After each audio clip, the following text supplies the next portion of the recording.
واللون. لو مني بتستفيد خليك لقناتي مفيد واشترك ويوصلك مني كل جديد. تطبيق واللون محمله 500 مستخدم لسه جديد في القروض الشخصية، بيسلفك لحد 80,000 جنيه.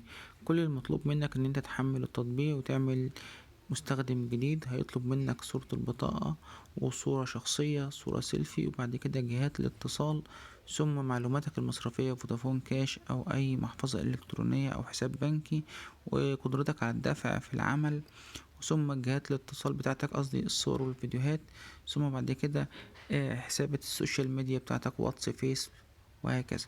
وبعد كده اطلب القرض. وكل الناس اللي طلبت القرض زي حالتك لسه ما خدتش حاجة، لان التطبيق لسه في البداية. وطبعا احنا عارفين ان كل التطبيقات دي بتاخد معلومات الشخصية كالصور والفيديوهات وجهات الاتصال والحاجات دي، وبتبيعها لجهات خارجية، مصدر تالت، عشان تكسب من وراه من غير ما تأذيك انت ولا تأذي نفسها.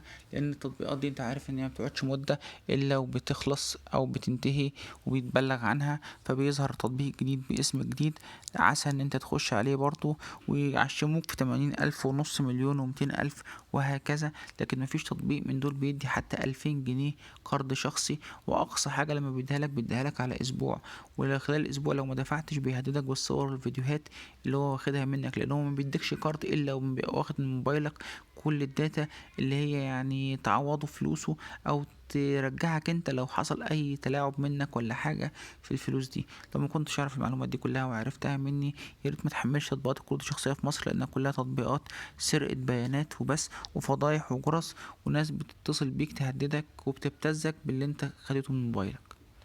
شير ولايك وسبسكرايب، وستنوا تاني في تطبيق جديد في قناتكم وراجع برامج.